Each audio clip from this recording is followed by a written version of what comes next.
Bueno, muchas gracias, Betina, y muchas gracias a todos los que estéis aquí, porque con todos o con todas he estado hablando y tratando estos temas en distintos momentos, ¿no? Y, por tanto, sabemos de lo que vamos a hablar y muchas de las definiciones, incluso, que voy a presentar son vuestras, no mías, ¿no? Traigo en realidad las conclusiones del Comité de Paisajes Culturales, pero también las discusiones en el foro del grupo de trabajo de Historical Urban Landscape que dirige Patricia Green, en el cual está Sira también, que yo sepa, está Betina, aunque no ha podido participar en las primeras reuniones, pero está también incluida.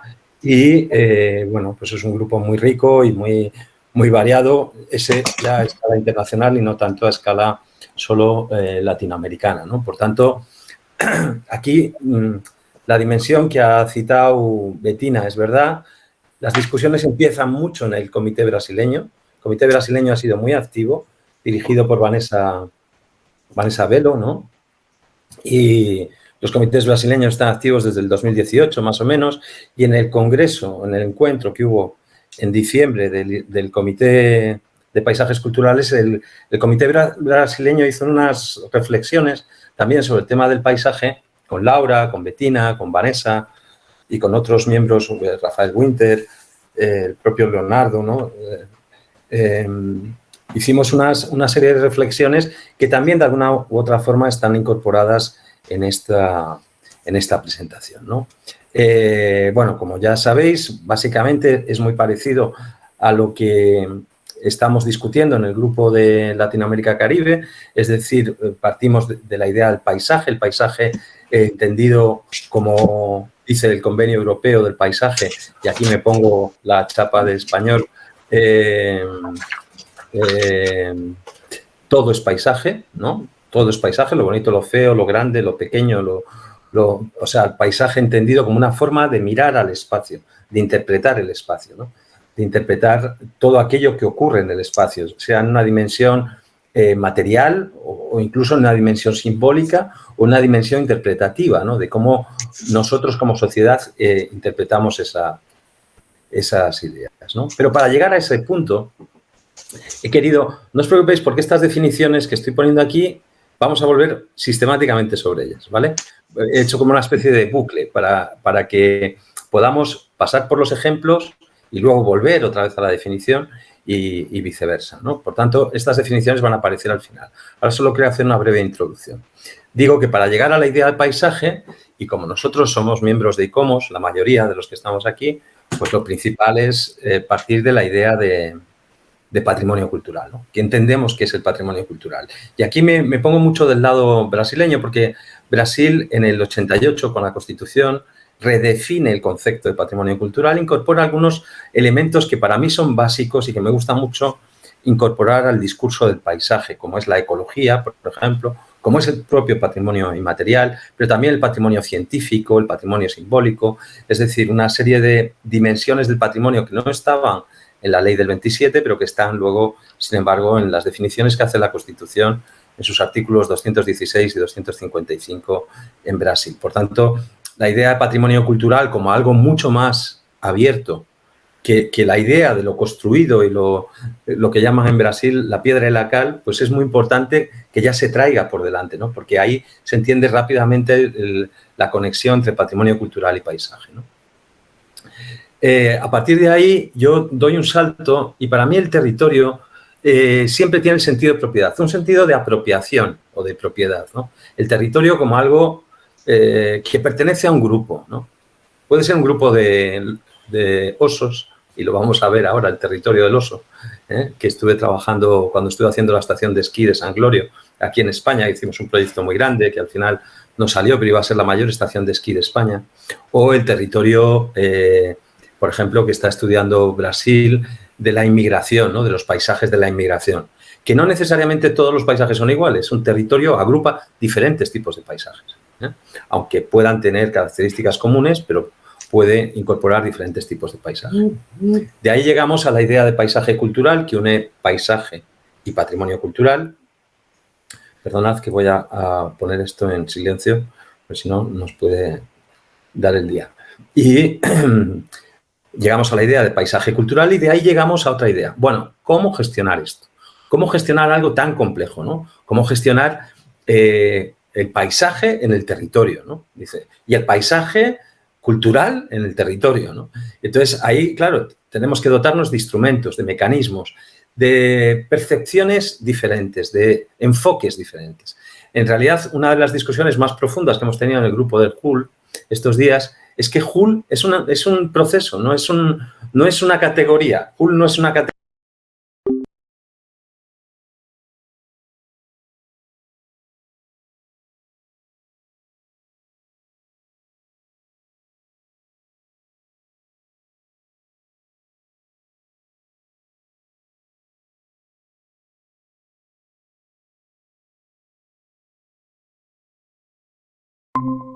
Y además no ortodoxa, es decir, no dentro del conjunto histórico como se hacía antes, sino rompiendo las barreras y conectando con el sitio, con el lugar, conectando con la... Hay una imagen muy bonita en un libro que publicó Cuenca, la ciudad de Cuenca, en Ecuador, que sale Londres y es el puente de la Tate, la pasarela, y te están intentando explicar, no, pero es cuando miramos aquí la geomorfología, la hidrogeología, cuando miramos dentro de este paisaje, ¿no? Entonces, Hull tiene esa profundidad, ¿no? En la visión, incorpora luego todos los procesos participativos y todo eso, por tanto, Hull va a ser algo muy importante. Como os decía, esta discusión se inicia en Brasil. Yo, por lo menos, personalmente, me empiezo a meter en profundidad con esta revisión de los conceptos de paisaje cultural, bueno, en parte por mi trabajo en Río, ¿no? Cuando estoy trabajando para UNESCO en los paisajes cariocas, pero también un poco en el proceso de la constitución del Comité Científico Brasileño de Paisajes Culturales, que es uno de los comités científicos más activos, porque daros cuenta que las últimas declaraciones de Brasil, Sitio Google Maps, Paraty, Pampulha, el propio Río de Janeiro, están basadas en la idea de paisaje cultural. Y yo diría que de aquí para adelante solo pueden estar basadas en la idea de paisaje cultural, porque es algo que está ya permeando, se está permeabilizando tanto dentro del pensamiento del patrimonio cultural brasileño que cada vez más, ¿no? Paisaje empieza a ser protagonista, ¿no? Empieza a ser un poco el principal. Y esto no es nuevo tampoco, porque hubo 4 trabajos anteriores que a mí me gusta destacar. Uno de Rafael Winter, que hizo en el proceso de declaración de Río de Janeiro como paisaje cultural. Él habló sobre el paisaje cultural y patrimonio, ¿no? Aunque tiene una visión un poco más próxima a la chancela da paisagem cultural brasilera, pero que es una visión un poco más patrimonialista y social, ¿no? O sea, pierde un poco la dimensión, un poco, no digo completamente, pero desde mi punto de vista pierde un poco la dimensión ambiental y la dimensión participativa, porque la da por hecho. En Brasil la dimensión participativa es algo muy, muy asumido, ¿no? Por la sociedad brasileña en todas las políticas, no solo en las políticas de patrimonio cultural. Y luego hay 2 trabajos que a mí me gustan mucho de 2 buenas amigas, Lía Mota y Sonia Ravelo. Sonia Ravelo trabaja sobre el concepto de tombamento, de protección del patrimonio cultural, y Lía Mota ya anticipa y hace un trabajo muy bonito en Jacarepaguá sobre las haciendas y los ingenios del azúcar de Jacarepaguá, que luego ya aprovecho en mis trabajos en Río, sobre el concepto de entorno, de buffer zone, ¿no? O sea, ¿cuál es la diferencia entre paisaje cultural y entorno, ¿no? Para mí, el paisaje cultural es aquello que afecta directamente a los valores reconocidos del bien. Y el entorno puede afectar de forma complementaria a esos valores. Es decir, indirectamente actúa o interactúa con esos valores. Eso es el entorno. Pero dentro de la lectura del paisaje cultural mismo, no hay solo elementos construidos o elementos históricos o artísticos, sino que también hay elementos ambientales, elementos sociales y elementos económicos que tienen que ser considerados dentro del propio bien, no en el entorno, sino dentro del propio bien, porque afectan directamente e integralmente a los bienes. Y aquí tenéis los 3 trabajos, el de Sonia Ravelo, por tanto, tombamento, es decir, el bien sobre todo, estudiando el bien y el concepto administrativo de protección, que en Brasil se llama tombamento. Lía Mota trabaja el entorno, o sea, cómo se debe definir el entorno, y Rafael Winter trabaja el concepto de paisaje cultural.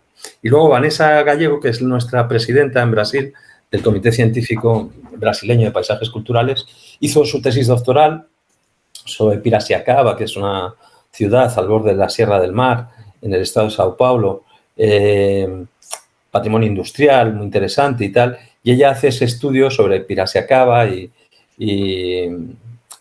sus relaciones con el paisaje, porque al ser un ferrocarril que sube casi 800 metros en 20 kilómetros, pues hay una relación entre el paisaje y la ciudad y tal, que es muy interesante, que da pie a su tesis, que es muy conocida en Brasil, y a sus trabajos.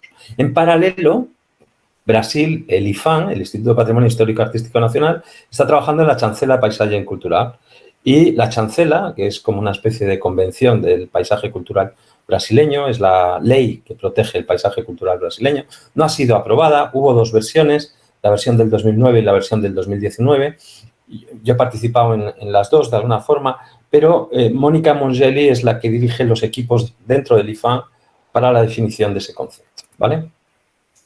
Por tanto, a partir de ahora vamos a hablar en este orden: patrimonio cultural, paisaje cultural, territorio, sistemas territoriales y narrativas, y paisaje urbano histórico, para ya acabar y volver otra vez a las definiciones, si queréis, para agitar un poco el debate, ¿no? Entonces, el concepto de patrimonio cultural, tal cual lo tiene UNESCO, y tal cual lo tiene, por ejemplo, la Ley de Patrimonio Español, divide tres categorías: monumento, conjunto y lugar. Y dentro del lugar es donde aparece la subcategoría, que yo llamaría, de paisaje cultural. Pero el paisaje cultural no entendido como yo quiero entender el paisaje cultural, sino el paisaje cultural entendido como jardines, parques, espacios libres o espacios de la agricultura, como presenta muchas veces Bettina Adams, ¿no?, ligados a la agricultura. Paisaje cultural entendido solo desde una visión jardinista, casi, de jardinero, y no tanto desde una visión parecida a lo que puede ser IFLA o ABAP o la propia Convención Europea del Paisaje, donde paisaje es todo. Puede ser urbano, puede ser rural, puede ser industrial, puede ser... Es decir, el paisaje es aquello que explica las relaciones de una sociedad y una actividad concreta con el sitio y del modo que es percibido. Eso es muy importante y creo que está en todos nuestros debates permanentemente, ¿no?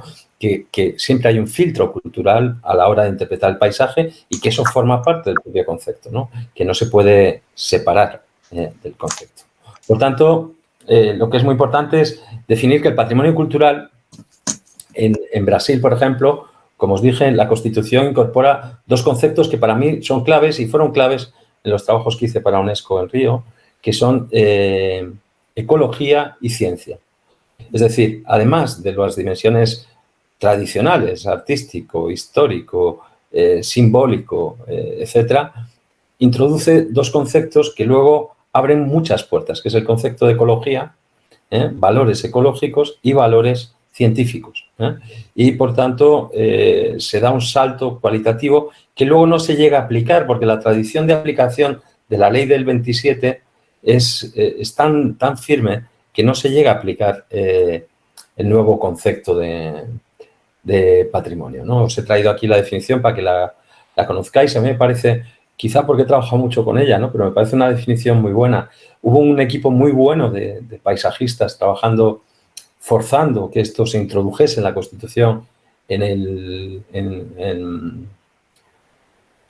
el año 88, y entre ellos está un gran conocido nuestro, que es Carlos Fernando de Moura Delfín, pero estaba también, por ejemplo, Alfredo Sirkis, que murió en el 2018, me parece, y estaba Cid Absaber, que es otro gran estudioso del paisaje brasileño, ¿no? Entonces, hay una reflexión muy profunda sobre el tema de la ecología, sobre el tema de los impactos en el paisaje, sobre el tema de la necesidad de preservar el medio ambiente, los impactos climáticos, que ya empiezan a ser protagonistas, ¿no?, de todos los debates y todas las...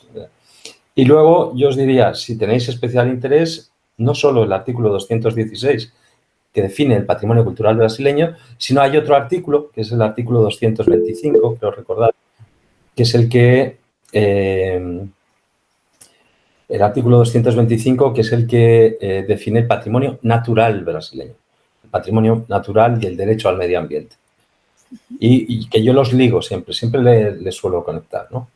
Entre los criterios de UNESCO sabéis que están separados los culturales y los naturales, y yo cada vez más estoy trabajando en varias candidaturas ahora, pero cada vez más los veo juntos. O sea, es que no lo puedo separar. Yo no puedo separar cultura y naturaleza. Fijaros estas imágenes de para ti, ¿no? O sea, ¿cómo puedes separar eso? Los valores simbólicos de las culturas caizaras y tupí-guaraníes, ¿no? Que están allí imbricadas y que forman parte indisoluble, ¿no? de la raíz alemana o raíz holandesa o francesa.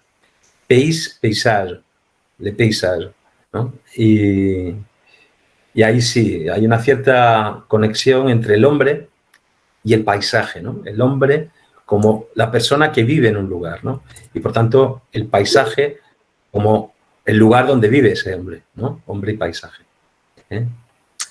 Yendo a paisajes culturales, ¿qué sería? Pues sería... Mira, y creo que en eso es que está la diferencia entre que el grupo trabaja, que paisaje yo me olvidé ahora, que es un lugar físico, ¿ok? Como se percibe, define, evalúa y moldea, porque ahí la cuestión del moldea como escape, ¿no? A través de sistemas de eso. Sí, o sea, tiene algo que ver también en el mundo de los vinos. Sí, es eso, que viene desde el concepto de paisaje, de landscape. Creo que ahí es... Vinos, aquí en Castilla y León, donde estoy yo ahora, en el centro de la península hay buenos vinos, ¿no? Está la Ribera del Duero, y la Ribera del Duero es muy famosa por sus vinos, ¿no? Y entonces, de algo muy basado en la producción y en el objeto, que es el vino, ¿vale? Se ha pasado a un concepto mucho más amplio que afecta al turismo y afecta al propio vino, que son los vinos de pago, de terroir o de cru. Pago, terroir y cru significa que tú sabes de dónde viene el vino y, por tanto, creas una relación directa entre el vino y el sitio donde es producido, ¿vale? El área de producción, que es el concepto de pago, terroir o cru, ¿no? Es más o menos el mismo concepto. Son distintas formas de contar el mismo objeto. Y entonces empiezan a salir los vinos de pago, pago de Carrovejas, pago de Negralada, que son vinos de un sitio donde yo sé de dónde sale la uva, yo sé de dónde viene la uva y sé cómo está compuesto el suelo de ese sitio. Y ahí, si entiendes un poco de enología, vas a entender que ese suelo afecta a la calidad de la uva, afecta al nivel alcohólico de la uva, al nivel de taninos de la uva, a nivel de todo esto. Vale, pues el paisaje es lo mismo. El paisaje es que hay una sociedad asociada a un territorio. Y en esa simbiosis que se produce entre el elemento social y el elemento natural, se producen una serie de productos o subproductos que van más allá del vino, claro, que son productos a veces culturales, tradiciones, formas de ocupación, formas de construcción del suelo, y eso es el paisaje. Entonces, ahí es donde se produce el verdadero paisaje. Por eso, para mí, el vino es el paradigma del paisaje, porque si no entiendes el paisaje, no entiendes el mundo del vino, ¿no? Antonio, en fin. ¿Puedo intentar unos comentarios sobre la definición básica presentada? Ah, bueno, ya pasó. Sí, vuelvo para atrás. Bueno, aquí. Sí, así. Tengo algunas objeciones. ¿Queréis, Sira? Sí. ¿Te importa esperar al final? Porque vuelvo a traer para nada. Vuelvo a traer las definiciones al final y si queréis ya paramos en cada una de ellas. Porque las tengo estructuradas igual que aquí, ¿vale? Okay. En el mismo orden. Entonces, luego cuando lleguemos al final, si queréis, empezamos patrimonio, paisaje cultural, territorio y sistemas territoriales. Porque por mí, lo que queráis dedicarle de tiempo, aunque deberemos volvernos a ver esta semana o la que viene para cerrar nuestro documento Latinoamérica-Caribe, ¿no? Que no Iberoamérica, ya sé la diferencia muy claramente. Latinoamérica-Caribe, que si no se nos enfada Patricia Green, entre otros. Y bueno, os había traído la definición de... Yo creo que UNESCO todavía está un poco confusa con la idea de paisaje cultural, creo, porque no acaba de colocarlo. Dice, no es una categoría, es una subcategoría de lugar, porque yo todos los que conozco declarados como paisaje cultural están dentro de la categoría de lugar Y yo diría, no, es que no es así. O sea, paisaje cultural es todo monumento, todo conjunto y todo lugar es paisaje cultural. Paisaje cultural es una forma de ver el patrimonio cultural, no es una categoría de patrimonio cultural. Entonces, tú dices un monumento, por ejemplo, San Benito, en Río de Janeiro, convento que está en lo alto de un morro mirando hacia la bahía de Guanabara. Hombre, ni puedes quitar la bahía, ni puedes quitar el morro, ni puedes quitar los bosques, ni puedes quitar la playa que había a un lado y la playa que había al otro lado del convento, porque van a determinar claramente la forma del convento, hacia dónde está orientado, sus visiones a lo largo del tiempo, cómo fue pintado, cómo fue apropiado. Yo no puedo ver un monumento sin su lugar, sacándolo del lugar.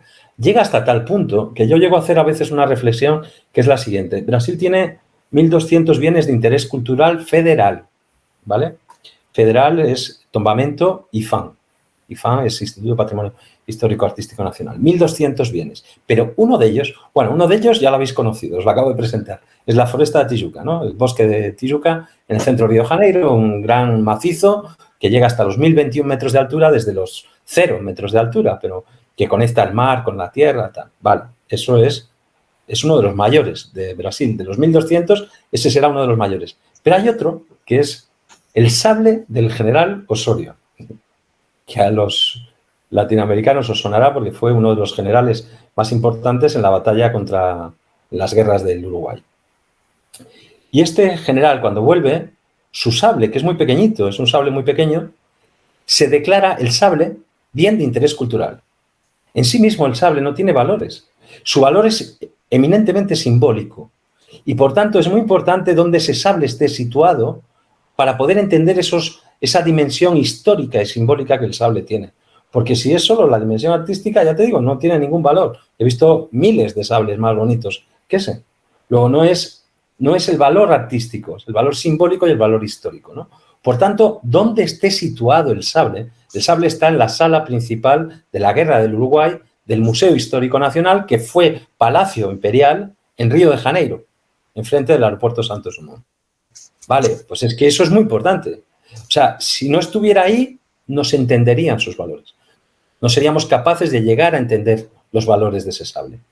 Por tanto, el paisaje, desde el objeto más pequeño hasta el objeto más grande, el patrimonio cultural tiene que ser integrado o entendido en el paisaje. Y ya no hablo solo del paisaje en el que está situado hoy, sino en el paisaje que lo creó. Es decir, el sable del general Osorio está al lado de un cuadro del siglo XIX, de la batalla del Riacho me parece que se llama, la batalla principal de la guerra. Riachuelo.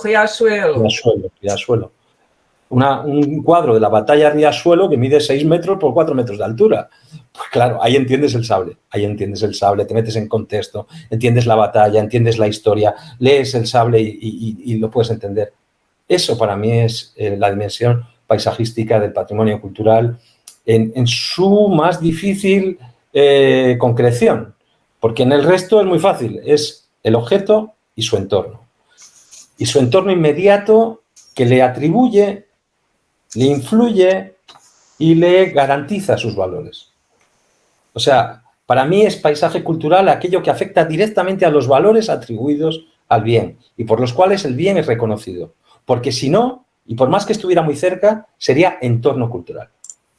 Es decir, que hay un río que pasa por allí y ya está, y solo hay una conexión para coger el agua, todo bien. Pero si hay un río, como hay en el Jardín Botánico, y ese río forma parte del Jardín Botánico y riega todo el Jardín Botánico y tal, ahí sí, ese río forma parte. Por tanto, ese río forma parte del paisaje cultural del Jardín Botánico.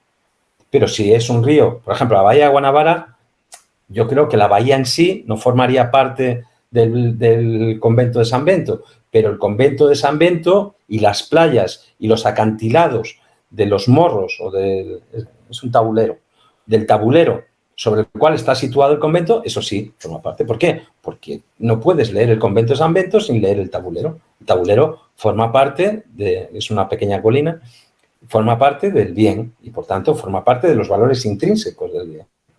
Y por ese lado, de los valores paisajísticos, porque no deja de ser un elemento natural, pero que tiene que ser leído en combinación con el elemento cultural que está encima, ¿no? Esa es la gran diferencia que yo hago entre paisaje cultural y entorno ¿eh? Y luego vamos a ver los sistemas territoriales que en ese entorno integran la dimensión cultural, o sea, la dimensión patrimonial, o complementan la dimensión patrimonial, que es otro concepto completamente distinto, ¿no? Bueno, UNESCO sabéis que luego divide los paisajes, pero como yo parto de la idea de que no me gusta el concepto de paisaje cultural de UNESCO, pues no entiendo estas tres dimensiones, porque es como que hace una separación. Eso, más o menos 185 bienes de los 1.200 que tiene UNESCO son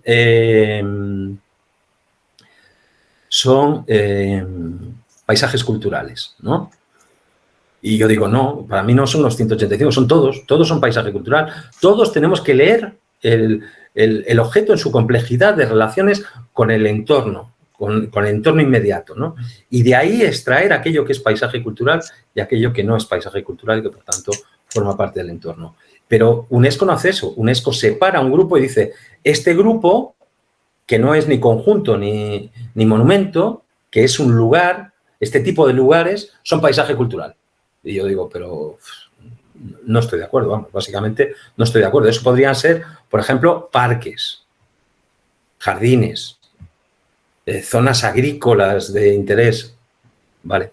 Pero renunciar al resto de los paisajes y hacer esa confusión me parece que está creando mucha confusión tanto en UNESCO como en los propios países. Por ejemplo, la chancela de Paisaje y Cultura Brasilera tampoco se resuelve en este sentido, ¿no? No resuelve que, como yo pongo en el título de la ponencia, todo patrimonio cultural es paisaje. Todo patrimonio cultural es paisaje. Y os voy a poner un ejemplo para que lo entendáis. Ouro Preto. Ouro Preto forma parte de los trabajos que se están haciendo para la Convención del Patrimonio Mundial del 72 y cuando se declara, solo se declara lo construido. Dice, pero vamos a ver, si Ouro Preto es esto, es paisaje. Entonces, no puedes declarar Ouro Preto sin declarar las montañas. O sea, declarar Ouro Preto solo esto, que es lo construido. De hecho, me faltó quitar aquí este bosque y esto, porque esto no forma parte de lo que está declarado. Lo que está declarado es solo lo construido. ¿Y las montañas del fondo? ¿Y propias minas subterráneas? Entonces, faltó una lectura paisajística, una lectura más profunda del bien, que ya se está haciendo en el caso de Ouro Preto, porque se está repensando un poco y se hizo una portaría, una figura de protección que tiene bastante en cuenta el paisaje. Y esta no es la mejor vista de Ouro Preto. Para el otro lado tienes la piedra de Itatiaia, tal, que es una cosa bastante excepcional. Y hablo de cultura y hablo de lo inmaterial también. Hablo de la piedra Sabán, ¿no? Que es algo muy característico de Ouro Preto. Hablo de la tradición de los vendedores de la ciudad. Este mercado no deja de reproducir los mercados tradicionales de la ciudad de Ouro Preto, ¿no? Y su relación del mercado con esta es la iglesia de San Francisco, clave, ¿no? Para la comprensión de todo esto, ¿no? Hay algo que nos acerca un poco a eso, que son las declaraciones de rutas, ¿vale? Donde yo de alguna forma integro territorio, paisaje y elementos y conjuntos culturales y lugares dentro de un mismo elemento que yo establezco. Por tanto, para mí el concepto de ruta lo que sí me permite es que yo entienda el concepto de patrimonio cultural en el paisaje. Porque una ruta no deja de ser un patrimonio cultural en el paisaje. Y ahora llegamos a territorio. De territorio me voy al diccionario de la Real Academia Española de la Lengua, de la Real Academia del Castellano, de la lengua, porque españoles somos todos, catalanes, vascos, gallegos y aragoneses. Entonces, porción de la superficie terrestre perteneciente a una nación, región o provincia, o yo diría a un grupo, porque como vamos a ver, está el territorio imperial español durante el periodo filipino, cuando se unen las dos coronas, que tomamos cuenta de los estados de Portugal en todo el mundo, en África, en Asia, en Malasia y en Oceanía. Incluso en Oceanía, estas islas, que son las Islas Marshall, tal, son descubiertas en el 16, y de los territorios españoles del otro lado. Pero todo lo que dominaba, digamos, una corona única, eran varias coronas, una sola monarquía, ¿no? Una monarquía única y varias coronas, pero dominaban un territorio y ese era el territorio imperial hispánico. Eso tiene un sentido porque era una organización única, todo dependía de eso, a efectos de la moneda, del comercio, de la administración, de la legislación, etcétera, ¿no? Eso se da en muchos casos. Por ejemplo, yo hablo, durante el periodo de la Reconquista, están los territorios conventuales, ¿no? Aquí los primeros en llegar, durante la Reconquista, son los norbertianos o premostratenses, ¿no? Y van ocupando. Y ocupan al principio con los conventos, todo un sistema, una red de conventos increíble. Yo digo que es el mejor proyecto de ordenación del territorio de la historia de la humanidad. La llegada de las órdenes religiosas católicas francas a la península ibérica y su implantación por la península ibérica, modelo que luego se va a repetir en América. Os decía que uno de los informes que hice para UNESCO recientemente fue en Tlaxcala, el monasterio de San Francisco de Tlaxcala, al lado de Puebla, y este entró con un bien seriado, que son los monasterios franciscanos, dominicos y agustinos de Popocatépetl, que me parece que se llama, que es el volcán que está al sur de Tenochtitlan, de Ciudad de México, ¿no? Entonces, ahí hay una cadena de 14 monasterios que ya estaban declarados y que es el primer monasterio franciscano, además, y el monasterio principal que sirve a las tropas de Hernán Cortés para conquistar Tenochtitlan, no había sido declarado. Y yo dije, joder, tiene que entrar. Y todos estos monasterios, no sé si he traído unas fotos, luego lo veis, todos estos monasterios formaban un territorio porque estaban todos unidos bajo la misma idea, que era una idea de civilización previa a la conquista, ¿no? Era una idea de ocupación, de atracción de los pueblos indígenas contra los azteca nahual que estaban en Tenochtitlan para preparar a las tropas para el ataque, básicamente, ¿no? Porque durante 3 años o 4 años se construyen más de 15 conventos, ¿eh? Entonces, pero eso ya había pasado en la Reconquista, ya había pasado en España durante la Reconquista, porque esto que veis aquí ya no son conventos, son las órdenes militares, donde se produce el mayor conflicto entre los musulmanes y los cristianos, es en este territorio, que aquí estamos 200 años yendo y viniendo, ¿no? Bueno, pues aquí son la orden de Calatrava, la orden no os voy a saber decir ahora, la orden del Temple, la orden de, pues todas estas órdenes militares o paramilitares, pero son órdenes religiosas, en las cuales pues había toda una organización donde el prior del convento pues recibía derechos de la corona para poder explotar económicamente y agrícolamente y todo esto los territorios a su cargo, ¿no? Y ese modelo que ocurre durante la Reconquista de territorios ligados a grupos sociales, que son las órdenes religiosas o las órdenes militares, las órdenes religiosas militares, ¿eh? Va a pasar en América, como ya os he dicho, y un caso muy espectacular es el de las misiones jesuíticas, ¿no? ¿Por qué? Porque frente a las otras que son a las órdenes del rey, nunca mejor dicho, estas no, estas van por libre. Van por libre y se instalan, como sabe muy bien Giovanna, que estuvo conmigo en las jornadas de Chiquitania, me invitó a participar, yo conté el caso brasileño, ¿no? de Tatín, de Iguazú, de las misiones guaraníes, ¿no? Y se ponían en la frontera, porque ellos se querían alejar. Los jesuitas no reconocían, están como yo hoy, ¿no? No reconozco este mundo capitalista, me quiero ir del mundo capitalista. Entonces iban a la frontera, salían de Sao Paulo y se ponían a kilómetros de Sao Paulo, pero iban los paulistas a buscarles porque querían esclavizar a los indios. Y entonces se producen unas luchas terribles entre los colonizadores y los jesuitas que quieren construir su utopía social contrarreformista. Por supuesto que estas misiones jesuíticas y reducciones jesuíticas, Casanare, y ya en la península en Sonora, en Sinaloa y en la península de California, se instalan los jesuitas antes que los franciscanos. O sea, siempre conocemos que, pues no sé, Los Ángeles, San Francisco, son fundadas por franciscanos. Pero es que antes habían llegado los jesuitas y los jesuitas habían construido esta línea. Esto es el territorio de frontera jesuítica, que es un territorio conceptual y al mismo tiempo físico, ¿no? Construido a partir de todas las misiones Omaguas, Casanare, Mozos, Chiquitos, Y yo lo llevaría casi hasta Chiloé, ¿no? Y lo que son las misiones circulares y tal, siempre en el límite, ¿no? Marcando los límites y las fronteras del imperio, ¿no? Bueno, esto da lugar a una riqueza donde luego esa ocupación, ese dominio territorial, esa identificación con un espacio, da lugar a esto, ¿no? A construcciones y a arte y a cultura.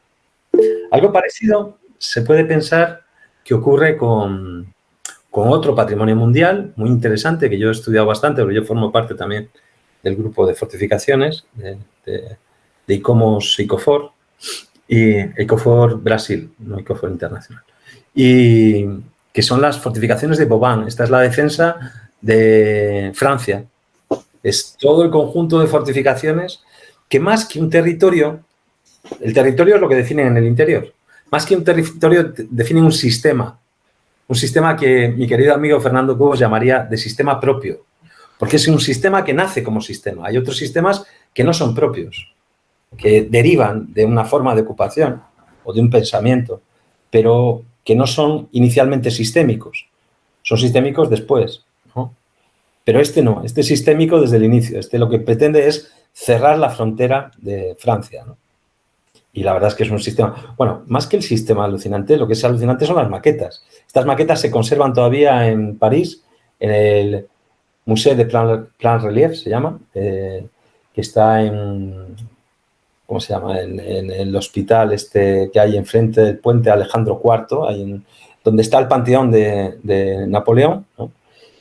Y allí, en las cubiertas, arriba, están estas maquetas, porque los generales de Napoleón hacían la guerra en las maquetas y salían los mensajeros con las órdenes para ver cómo tenía que defender la ciudad. Pero las maquetas, que son extraordinarias, muestran el verdadero paisaje del siglo XVIII francés, del entorno de estas ciudades. Porque no era solo la parte fortificada, claro, había que ver dónde se iba a situar el ejército contrario.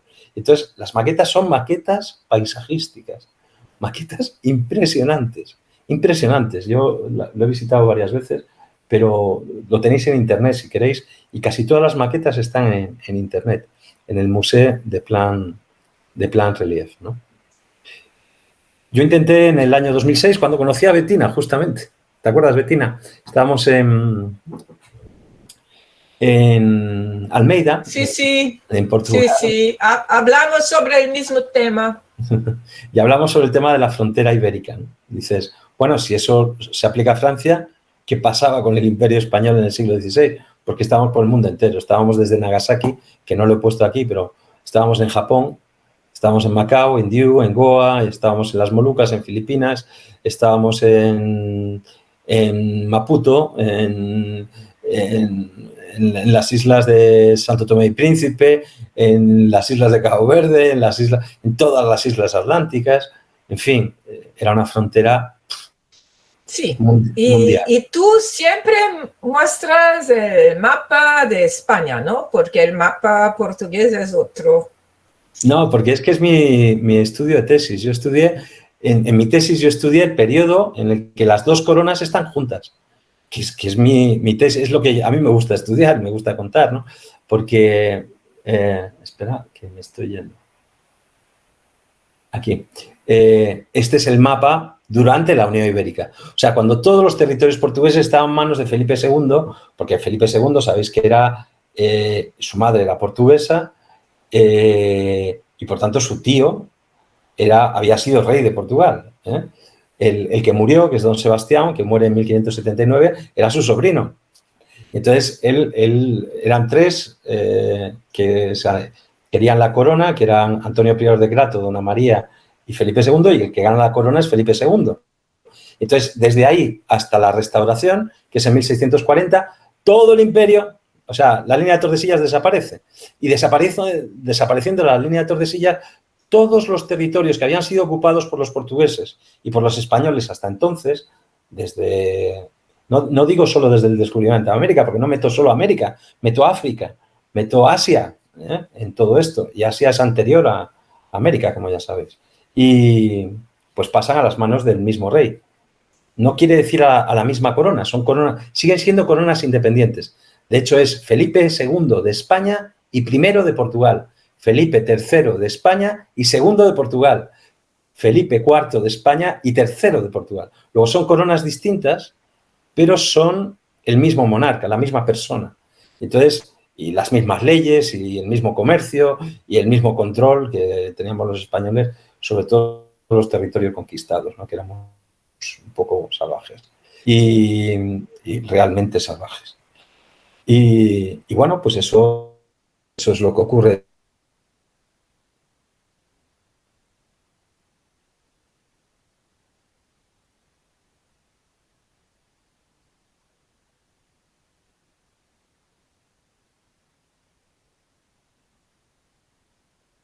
Y a otros controles. Pero si lo vemos desde un punto de vista histórico, o sea, podemos acotar el tiempo y al acotar el tiempo definimos espacios diferentes y territorios diferentes. Luego el territorio tiene que ver con el tiempo, ¿no? Tiene que ver con su aplicación a lo largo del tiempo. Igual me estoy alargando demasiado.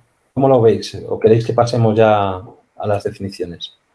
Sí, mejor, porque ahí hay también la cuestión de la cosmovisión, ¿no? Yo lo voy a tratar poco, eso se lo dejo a Giovanna, aunque es un tema que me gusta mucho, pero yo creo que es mejor que lo trate Giovanna desde la visión casi hasta boliviana, ¿no? Del término. Si queréis, entonces, yo acabo por aquí, voy a pasar muy rápido las últimas diapositivas, paso a Giovanna y luego volvemos a las definiciones para tener ya un debate un poco más tranquilo. Eso. Esto es lo del territorio del oso. Mejor, sí. Esto es lo del territorio del oso que os he dicho, o sea, no es solo territorio de los reyes españoles, es el territorio del oso, el territorio del urogallo, el territorio de, ¿sabéis? Bueno, cada bicho tiene su territorio y ocupa su territorio. Cuando unimos desde la lógica funcional, histórica, artística, simbólica, ecológica, distintos paisajes, estamos construyendo a través de las narrativas con las cuales lo leemos. Por ejemplo, esta es la narrativa hidrológica o hidráulica de cómo funciona el agua Rodrigo de Freitas. Estamos construyendo lo que yo llamo sistemas territoriales, ¿vale? Los bosques de la Tijuca, los sistemas territoriales de defensa, sistema territorial de las fortificaciones brasileñas, ¿eh? Y luego en cada ciudad, por ejemplo aquí, esto es Salvador de Bahía, tienes el sistema de fortificaciones urbanas de Salvador y el sistema de fortificaciones metropolitana o seropolitana, se llama en Bahía, ¿no, Betina? Seropolitana, que es el entorno de la Bahía de Todos los Santos, ¿no? Todo el sistema de fortificaciones de la Bahía. Este es el sistema de fortificaciones urbana, este es el periurbano y este es el metropolitano, ¿eh? Entonces, el sistema territorial tiene distintas escalas, ¿eh? de aproximación, ¿vale? Son los fuertes que forman parte de la candidatura. O el sistema de conventos de la ciudad de Valladolid, si se ve a nivel de ciudad. Esto nace con el Tercer Concilio de Trento, pero el mismo sistema de conventos es aplicado en América, por ejemplo, a la entrada de Tenochtitlan, ¿no? O sea, que montan todo un sistema que es una red, que es una barrera de conventos al sur de... Por aquí debe estar el nombre del volcán. Popotepec, me parece que es. ¿Vale? Esta es la declaración de UNESCO, ¿eh? Estos son todos los monasterios que forman parte de esa declaración de UNESCO, ¿eh?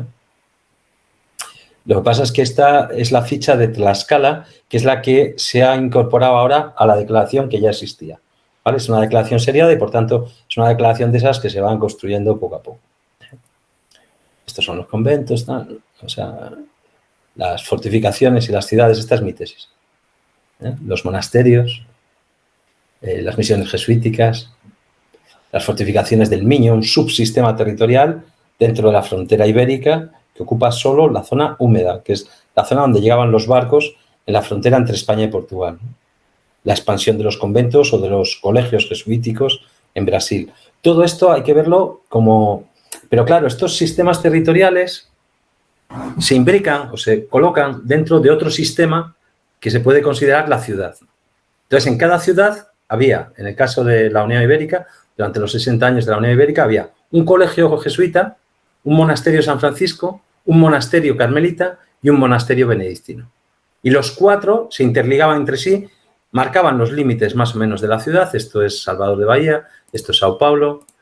Lo mismo pasa en Río de Janeiro, esta es Olinda, ¿eh? que es esta, ¿vale? Pasa lo mismo con los ingenios del azúcar, ¿vale? Tanto en pequeños entornos como la Bahía de Todos los Santos, como en este de aquí, que es todo el sur de Pernambuco, ¿no? Todo el litoral de Pernambuco. Aquí en este plano hay 120 ingenios dibujados. 120 ingenios. No me vais a decir, aquí no hay que hablar de ciudad, hay que hablar de conexión de ingenios entre sí, formando un territorio, el territorio del azúcar pernambucano del siglo XVI. Bueno, lo mismo en Río de Janeiro, con los ingenios que hemos identificado. Fijaros qué cosa más bonita, ¿no? Primero empiezan siendo ingenios de azúcar y luego acaban siendo haciendas de café, ¿eh? En el siglo XIX. Pero en el mismo sitio, sobre las mismas bases, son reconstruidos los edificios, los terrenos, tal, pero, digamos, con el mismo método, ¿no? de instalación y de desarrollo. O otros sistemas territoriales que pueden ser complementarios o se pueden interpretar desde la perspectiva cultural también, que son los morros, o los cerros, o las colinas, o los picos de Río de Janeiro, ¿vale? Que en algún caso, fijaros qué caso más curioso, hoy me estaba citando Isabel Ecuri en otro, porque me ayudó ella en este trabajo. Este es un subtrabajo de los trabajos que yo hice en Río, que es el trabajo de la protección de los morros históricos y los morros paisajísticos. Estos son los históricos, que son los 6 primeros morros que se desmontan en Río de Janeiro y que forman parte de la ciudad histórica y que, por tanto, habían sido ocupados desde el principio. Y estos fueron protegidos en 1938. Pero en 1973 son protegidos los de la zona sur, que son 7 morros de la zona sur. Pero ya no son protegidos por su interés histórico, porque estos no habían sido ocupados históricamente. Son protegidos por su interés ambiental, ecológico y paisajístico, porque forman parte del skyline. Y son protegidos como marcos paisajísticos, ¿vale? Fijaros la diferencia. Es el mismo elemento, pero su protección o su lectura cultural, su apropiación cultural es diferente. Una por su carácter histórico y otra por su carácter ambiental, ¿no? Que son estos de aquí. Nosotros propusimos luego, yo propuse, pero no me han hecho caso, creo, una ampliación, que eran todos estos de aquí, una cadena de morros, que Aziza Chávez llama alineaciones de morros históricos. Y otro sistema que a mí me interesa mucho últimamente, porque he conseguido el hermanamiento del Cristo Lotero con el Cristo Redentor, son los Cristos de mediados del siglo XX, pero como esto ya lo he contado en otra conferencia que di con Giovanna hace un año casi, aquí pues ya está. Esto no hace falta que me vuelva a contar. ¿Qué me estoy pasando? Se llevó 1 hora y pico, ¿no?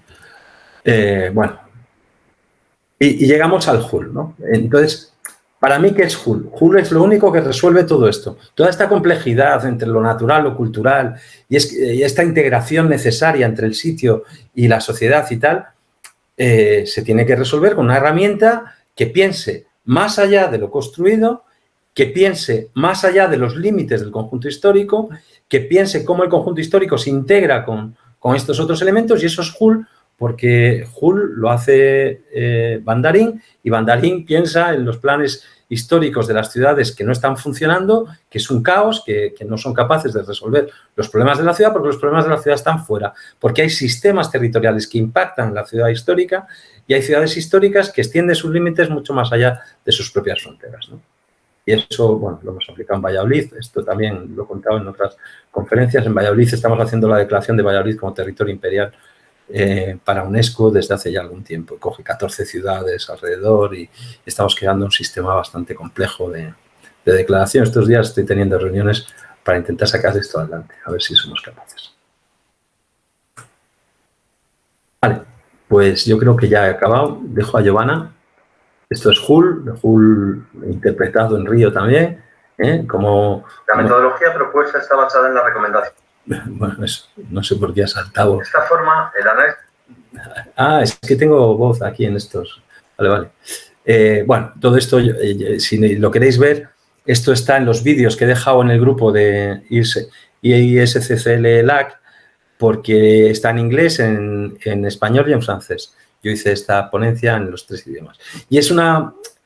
Para mí, que yo soy el autor de la cosa, ¿no? Es como la aplicación de Hull a Río de Janeiro. ¿Sabes? Es como la aplicación de la metodología Hull a Río. Una metodología que tiene en cuenta la geomorfología, la hidrología, la vegetación, la topografía, pero al mismo tiempo tiene en cuenta los distintos usos del suelo, las tradiciones, los elementos culturales, las redes de patrimonio cultural, las redes de ingenios, las redes de captación de agua, de lo que fue durante muchos años la cuna del agua de Río de Janeiro, porque era como la naciente principal de la ciudad, ¿no? Y entonces, bueno, pues eso lo tenéis ahí y muy explicado, con mucho detalle de todos los planos, las normas que elaboramos, que todavía no se han aplicado, que no se están haciendo, pero bueno, que el trabajo está ahí y algún día posiblemente lo apliquen. Y llegamos incluso a definir los tipos de vegetación que hay que hacer con criterios de infraestructura verde y, por tanto, de servicios ecosistémicos, dependiendo de los ámbitos, a raíz de una lectura cultural y natural de cada uno de los pedacitos del territorio de la ciudad de Ríos, ¿no? Bueno, yo he llegado hasta aquí, me paro, dejo un ratín si queréis a Giovanna. No sé si Giovanna, ¿quieres hablar tú y comentar algo o pasamos a los conceptos? Quiero agradecer la excelente exposición del arquitecto Antonio Ayuela que me ha antecedido, y justamente este es el diálogo al que queremos empezar a introducir hoy en el mes del paisaje, cerrando estos conversatorios de abril, mes del paisaje, con este enfoque de territorios homogéneos. El enfoque de territorios homogéneos, voy a empezar a compartir diapositiva. En realidad viene a ser un análisis de las homogeneidades culturales territoriales. En el caso de Bolivia y Perú, tenemos, y de las naciones andinas, tenemos la arquitectura andina dentro de la cosmovisión andina. Es un camino en la Pacha. Pacha es la tierra. Y en este tiempo y espacio, el concepto de la cosmovisión andina es el caminar en la Pacha. Entonces, dentro de esta unidad del paisaje, dentro de este lago, vemos que las culturas andinas siempre han estado conectadas al agua, a las cuencas. Entonces, la planificación territorial basada en la cuenca es,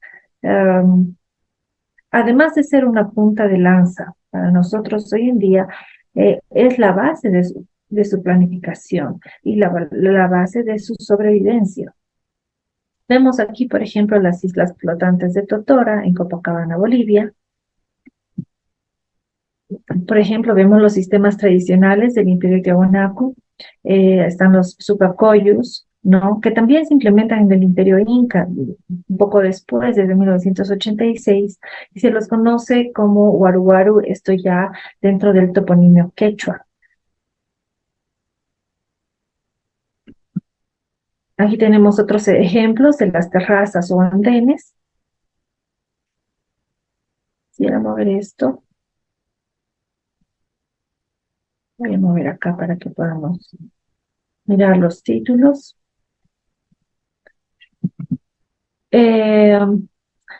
Y bueno, quiero hacer una comparación de las dos culturas, tanto aymara, que vienen a ser las imágenes de arriba, y quechua, que son las imágenes de abajo, ¿no?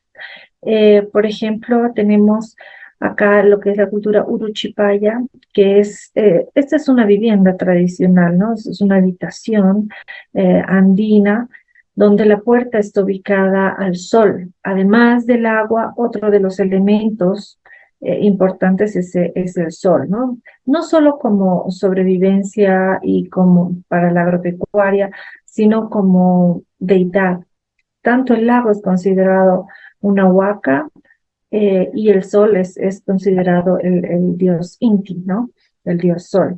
Entonces aquí las puertas están siempre dirigidas a la naciente del sol, así como desde el primer periodo y todos los periodos de Tiahuanaco, el templo de Calasasaya tiene su portal principal donde ingresa el sol por el este, ¿no? El sol entra en el solsticio de invierno por este portal, y lo mismo en todas las construcciones habitacionales, las puertas están dirigidas al este y las ventanas al oeste, ¿no? Entonces, donde entra el sol y donde muere el sol. ¿Por qué al este y por qué las puertas son tan bajitas? Es algo que quiero compartir. Es porque cuando la puerta es bajita, las personas tienen que agacharse. Entonces, tanto al entrar como respeto a una casa, ¿no? Esta posición de agacharse, como al salir, la posición de bendición del sol, ¿no? O sea, la posición de que el Dios Padre, al salir de esta habitación a nosotros conocemos como mundo exterior, pero para ellos, eso es algo que quiero mencionar después, el espacio público, el espacio exterior en realidad es el mundo, realmente es su hábitat, no es este núcleo habitacional que nosotros lo conocemos como casa, pero para ellos es solamente una habitación para dormir, comer, pero el espacio exterior es el que se usa para todo, ¿no? Es por eso que crean espacios exteriores amplios para ceremonias, para observatorios solares, y todo se desarrolla en el espacio exterior o el espacio público. En la cultura tiahuanacota de lengua aymara. En la cultura quechua, esto ya es otro tipo de construcciones que son en Perú. La tipología, bueno, tiene algunas características similares, ¿no? La puerta bajita, pero la conformación trabajan más con las piedras. En la cultura tiahuanaco trabajan con piedras y con barro, ¿no? En ambas culturas, pero la arquitectura difiere un poco, va difiriendo un poco, ¿no? Por ejemplo, acá, la perfección de las piedras, esto es totalmente quechua. En Perú, en Cutimbo, es una chulpa Cutimbo. Estas son las chulpas en Bolivia.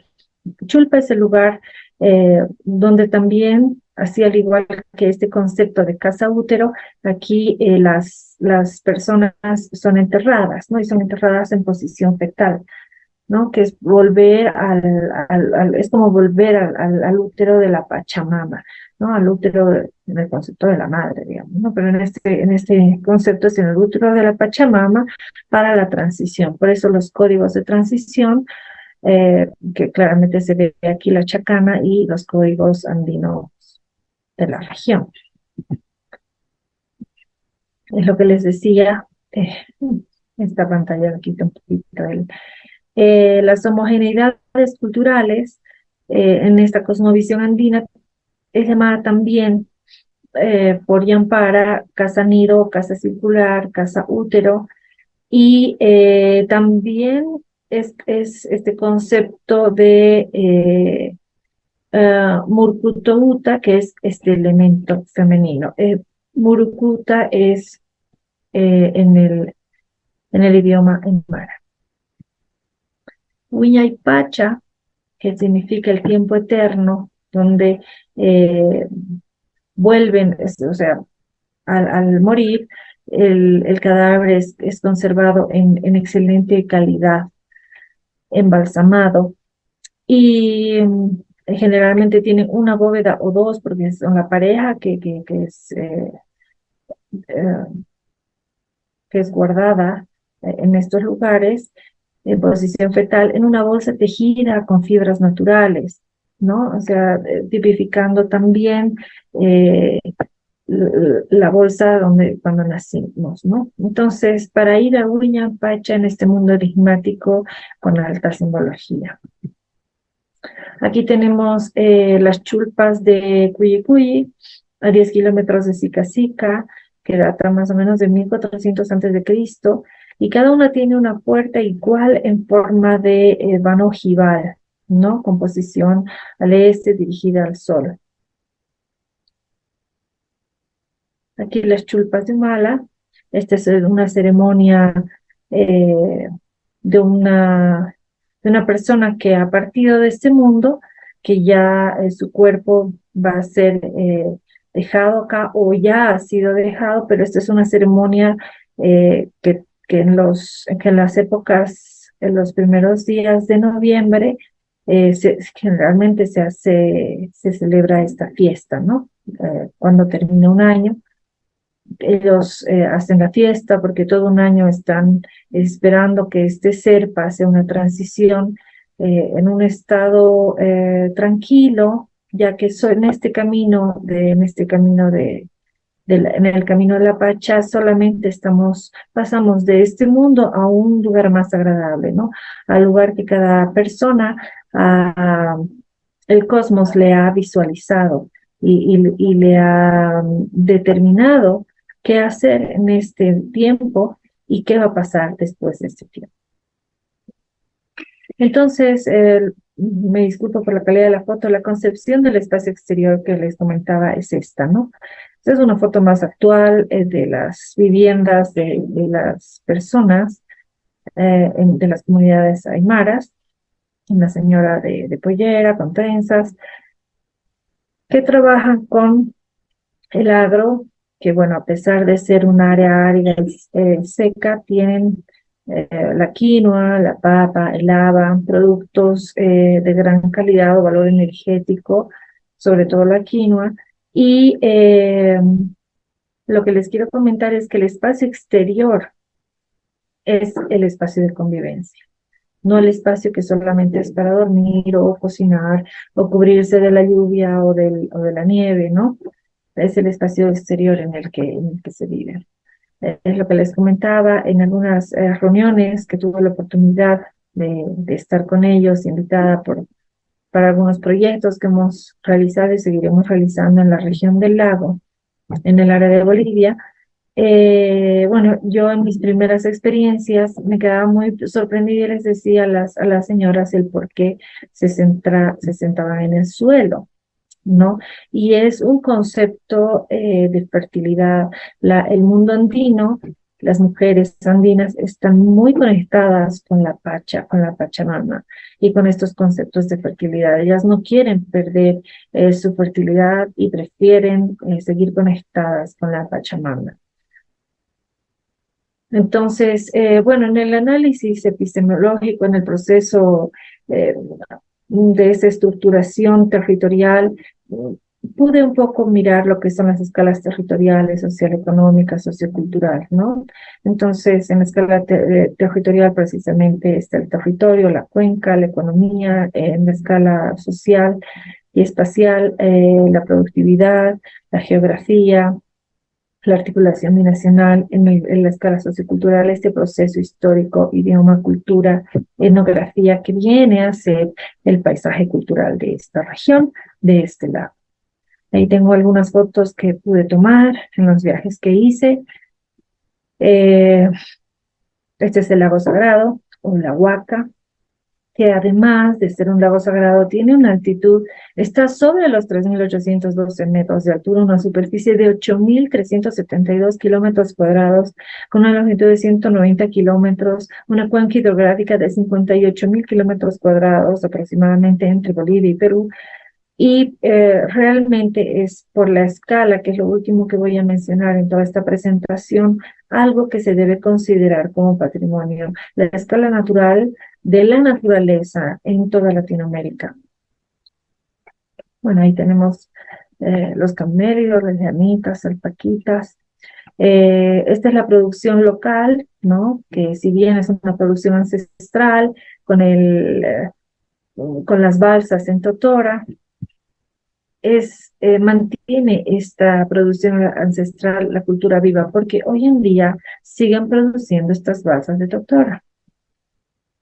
Entonces, en este territorio binacional, en esta región transfronteriza, la visión es trabajar una cuenca como una unidad del paisaje, no como un territorio tal vez, si bien no va a cambiar el límite territorial entre Bolivia y Perú, pero la forma de manejar la región o la cuenca y el lago podría tener más autonomía, que ha sido un gran acierto la creación de la autoridad del lago Titicaca, que debería seguir avanzando en los alcances que debe tener esta administración territorial y administración de la cuenca, ¿no? Porque hasta el momento es solo la administración del lago. Podría ser un poco más amplio el contexto si ambos países se ponen de acuerdo en esta región transfronteriza. Esta es una foto que me gusta mucho. Saludo a los fotógrafos que han participado en fotopaisaje. Ahí tenemos la foto de Karen Puente Aldana. Esas son fotos mías, no soy fotógrafa profesional, pero realmente creo que el lago Titicaca y su valor patrimonial, no solo en el post prehispánico, ¿no? Que tenemos la iglesia de Copacabana y toda la arquitectura colonial, sino estoy ahora enfocando en todo lo que es prehispánico. Entonces, por ejemplo, en lo prehispánico, UNESCO ha catalogado, ¿no? a Bolivia, y porque esto está en el lado de Bolivia, y en la cultura tiahuanaco, ¿no? La cultura tiahuanaco fue la primera en realizar ofrendas en el lago Titicaca. El equipo de investigadores, presidido por el arqueólogo Christopher Deler, de la Universidad de Oxford, realizaron excavaciones arqueológicas submarinas en el arrecife de Coa. Y en estas excavaciones submarinas encontraron más de 10.000 hallazgos con una data de 500 a 1100 años antes de Cristo, determinando que Tiahuanaco, a 21 kilómetros, siendo el lago más alto del mundo, la cultura de Tiahuanaco fue la primera cultura en ofrendar en esta región. Y son más de 10.000 objetos de oro, bronce, cobre que se encontraron en el fondo del lago. Aquí tenemos el templo de Cagasasaya. Como les decía, el sol entra exactamente en el solsticio de invierno, en el solsticio de verano. Este es el templo de las piedras paradas. Esto realmente me incomoda un poco. Bueno, ahí tenemos a Capana, que es Tiahuanaco en el periodo temprano, un observatorio solar. La ciudad de Tiahuanaco en el periodo clásico, la Cruz Andina, la Chacana. Esto es Putuni, que está en el periodo clásico, que su nombre deriva del vocablo Putu Putini, que significa donde hay huecos, debido a que las cámaras funerarias que se fundan en el patio central, que a su vez hacen que el lugar también sea conocido como el Palacio de los Sarcófagos, porque aquí en la cultura aymara tiahuanacota, todos los cuerpos eran embalsamados y guardados en calidad de sarcófago. En la pared del norte hay dos pequeñas entradas, como se ve acá, con peldaños para acceder a la plataforma, alumbrados por piedras de fuego. Esta es la Puerta del Sol, en el Imperio Tiahuanaco, la ciudad de Huancani, que era un centro administrativo de 25 kilómetros al sur de Tiahuanaco. Y ya empezamos con los códigos circulares, ¿no? Que es muy interesante. Es el único centro con códigos circulares, porque lo demás son con códigos más rectilíneos. Pasa que en la cultura, en el mundo andino, estos códigos más rígidos tipifican al hombre y los códigos circulares a la mujer.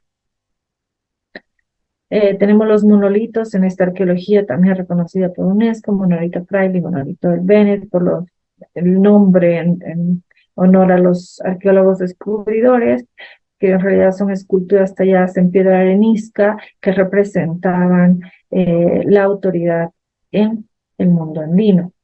Esta cerámica tiahuanaco, que tiene los colores de la tierra, porque todos estos colores rojos y naranjas son colores naturales, son con pigmentos naturales, y por supuesto vemos la representación tanto de los animales, las serpientes, el mundo del hombre. Ellos, que lo voy a mencionar más allá, viven en la cultura andina, vive en 4 mundos. Aquí vemos claramente la huipala.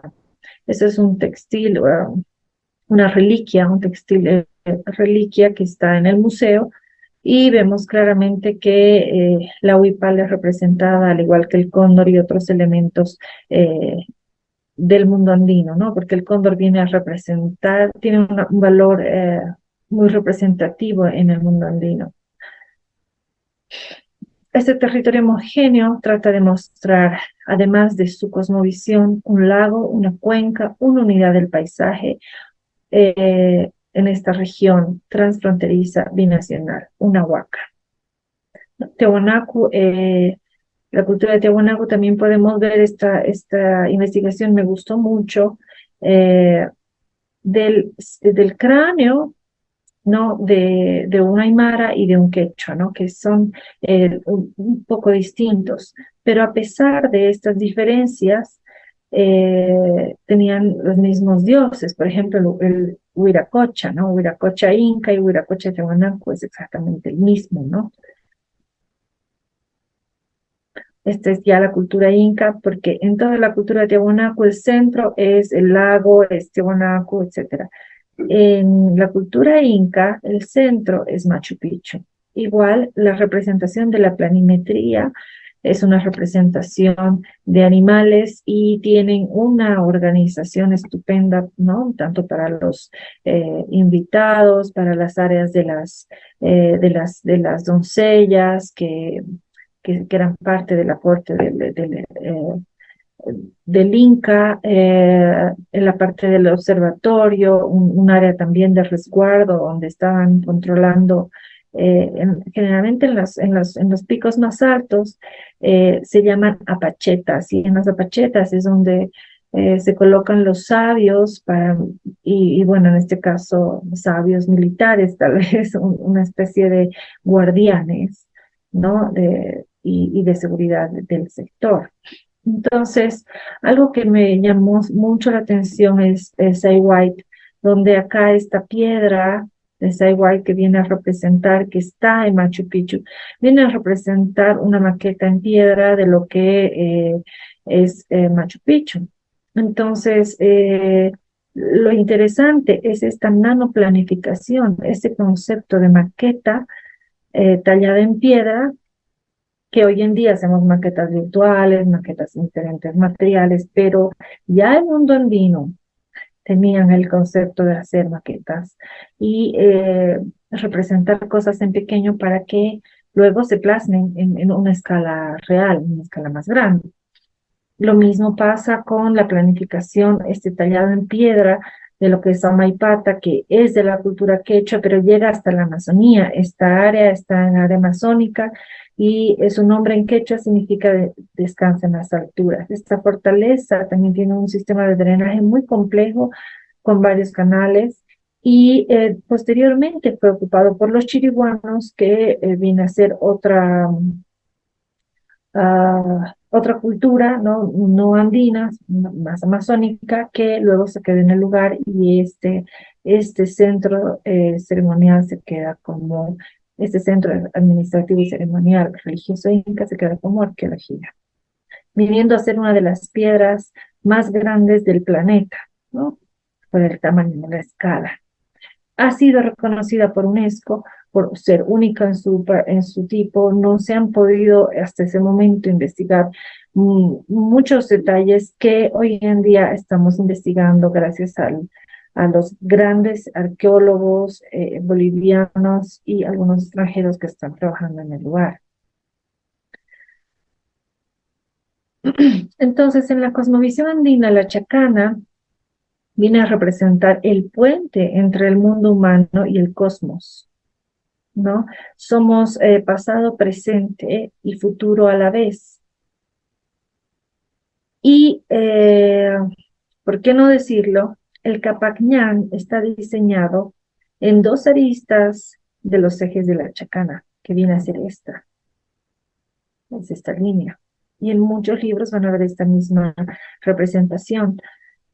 Y volver a mencionarles que todo lo que es rígido viene a ser el concepto del hombre, y todo lo que es circular, la mujer, ¿no? Ahí tenemos ya en el mundo quechua el solsticio de invierno del 21 de junio, de otoño del 22 de marzo, el solsticio de verano del 22 de diciembre y el solsticio del 22 de septiembre de la primavera, ¿no?